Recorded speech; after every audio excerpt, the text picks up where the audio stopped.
Well, thank you guys. Thanks for being here. A lot of football news out there. I just saw Brian Kelly. So, and our new coach is a great guy and a good guy. I get to know when he was here. So, but back to us. I mean, like how we spread out the minutes. I think it was first of all, Max is out, shoulder. It's been bothering him. He's never felt comfortable since he's been back. He's wanted to play, but he's been in some pain. So that was that situation. I mean, I've never seen anything like. We've had 4 guards that have had like significant injuries during, almost from right after our first exhibition or second exhibition. So we had no injuries, and then sure enough, right after, so 4 of our 5. Fran's the only guy who's been healthy, and he was the guy that was out all last year. So. I think that's how it has kept us back offensively in a lot of ways, because we've got a different lineup and guys playing that seriously simply haven't practiced. Damien didn't practice, he played. And we've been doing that on a regular basis, literally in every game, which I've never done in my life, but that's the situation we've been in. But Hade has been bothered by the knee. He's talked about possibly redshirting because of this. He's been the one that's been hurt the longest. Now he seems to be the healthiest, and that's been another interesting component of it. But he had some discomfort again today when I just talked to him. So, but he was huge for us. I was really proud of him for coming and giving us 2 minutes. We don't know how long Max will be out, and we didn't know if Damien was going to be able to go today. So that was the situation we were in. But defensively good. We're getting there defensively. I thought we had a good 2 days defensively to work on some things. And then offensively, I feel like we're getting pretty good shots, especially first 30 minutes, 35 minutes. I didn't think we handled the last 5 minutes as well as we could have. We got to shoot it better. We got to finish some layups. I think we missed a lot of layups. And we got to shoot it better from the line than we did today too as well. So I think for the most part, guys getting in the gym and on a consistent basis and practicing will help that. It's what I'm hoping for as we go forward here. So we got 2 days to prepare for Oral Roberts, and excited about that opportunity going forward. I thought Damien gave us really good defense and was huge for us, and just kind of got us going. He just brings so much confidence and energy to us and defensive presence away from the ball as well as on the ball that we have to have him, even though he's not quite there where he needs to be. Coach, with ball handling tonight, you guys only had 8 turnovers, only 2 in the second half. How impressed? Well, that's obviously been a real issue for us. We haven't shot well from 3 and we've turned the ball over, so that limits you offensively. We've shot pretty good from the free throw line. Today we didn't finish great, but that's been a big part of it. And as I told our guys, the 8 our goal is 10 or less on turnovers, and it's only the second game that we've had with that, and that's something we were really working on. And I said the 8. If you really think about the 8 that we had, I mean, really a couple careless passes that really shouldn't be done, so that it's correct, but we can do this. Is my point. We can be below 10 and be aggressive at the same time. Jimmy, it seems like your whole tenure here, you've had to deal with a lot of injuries. Yeah. That's not my imagination? No, it's the guards too, which is an amazing thing, because usually it's the big guys that are hurt. I've always been around the guards. We've had an enormous run since I've been here with guards, and that's an issue. Does it make you question any practice styles, or what? Yeah, Fran, I don't know if that was practice style last year, so that was a little bit of a problem. We had the knees with a couple of our guys a couple of years back that recurred, which is very rare that something like that would happen. This one, ankle for Damien, just took longer. An ankle was 2.5 weeks, and we're in week 3 now. We're still talking about it, so that's strange. But we had 2 shoulder injuries in back-to-back days, which I don't think we had one shoulder year of a career, but Max and Micah was out for a while. He was out for about a week. But he seems fine with it. Max has never felt good. He's always felt there's been some kind of discomfort. Hasn't gotten worse. He just feels like it's, we see him times where he doesn't shoot, and he made a couple shots in the one game, which we were totally shocked by. But we were down some other guys too at that point, so he had to play really in his mind. He really wanted to play. After the first game out, he really wanted to play. It's hard with the shoulder because you don't feel like it feels good until you have to go like this, and that's what seems to be with him, is how he explains it to me. Wells, on the redshirt decision, is that something Well, he's he was injured this summer. He was the one that was kind of hurt in the summer, and it's all been documented. So he's got that situation. So it's it's all something they've been looking at and doing and monitoring. So obviously he can play 30% of the games, and we have till the middle of the year. But he's not he does not feel 100%, not even close. Just looking at his stats at Tyler and UTA, I mean, it looks like he's a guy who could give you a lot of offense. Yeah, he can score. Made shots today. He was big for us. He kind of broke it open today. I think his shots kind of got us going. We kind of broke away at that point. So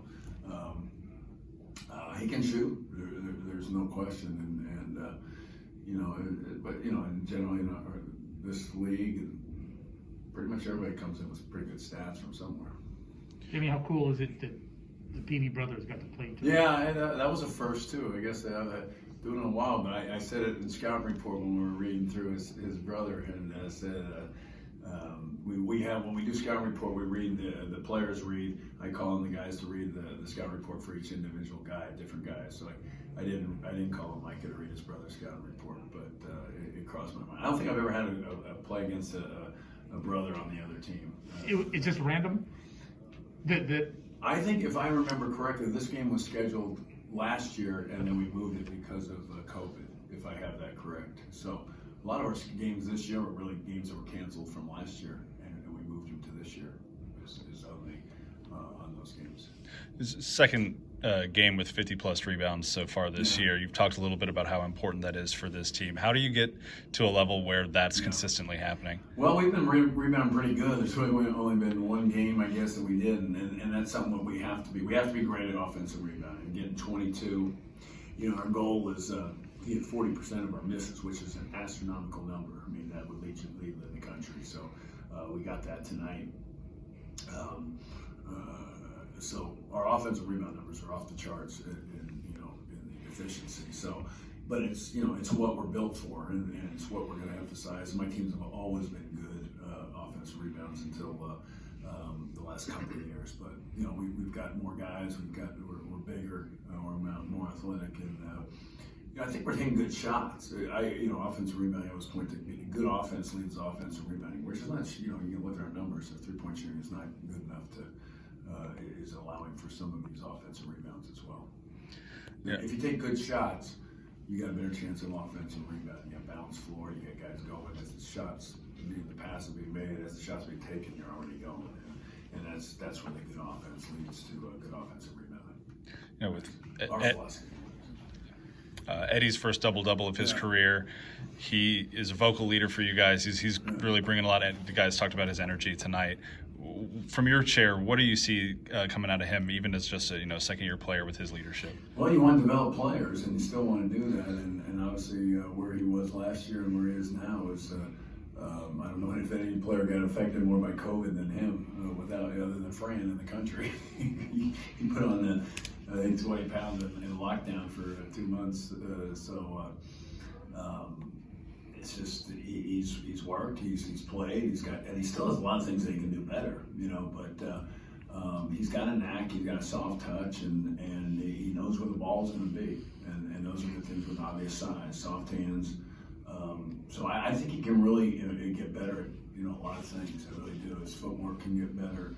His guys with his physicality can get better. He can play more physical offensively and defensively without fouling. So we're working on him with that. And you didn't ask Mike a specific scouting report on his brother?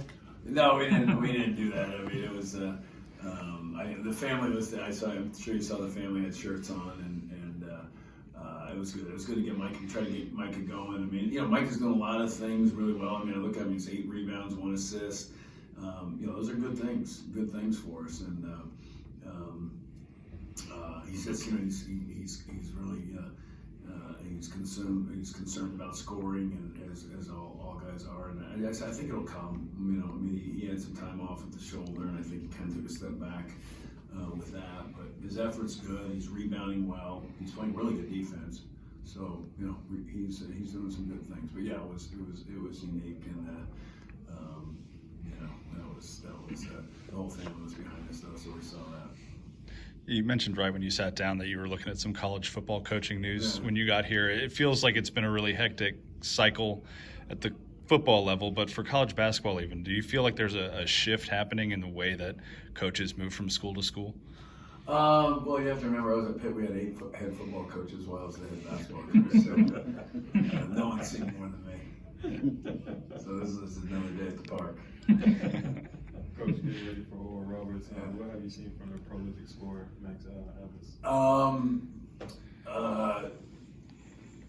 I'm sorry, say that again. With Max Evans? Admiral. I'm sorry, I thought you said Max Evans. Kind of similar names. I haven't seen anything other than what I saw last year. So 2 hours, I'll be able to tell you. I'll be watching the film right now. But I know he can score. I don't even know the results really. I know what they've done, but I know he can score. I saw him in high school. You know, he's bigger than he was in high school. He grew a couple inches, is my understanding, what I remember from him. And we were recruiting his teammate, and so it's a great story. And he can certainly stretch the floor and shoot it and use his quickness too at the same time. So he's a hard guard. But I think our guards can be really good defensively. I mean, if we get them out there and practice playing all the time, I think they can be really good. And, Mike's playing better defense this year. Damien's going to be a great defender. Max is a really good defender. Hade's getting better. Fran does some good things for us. So great help side defender. So I think our guards can be really good. But with him, it's not a one-man defense. You gotta have guard ball screens, and so it's a whole team thing that we have to do. Any last questions, Coach? Good. All right.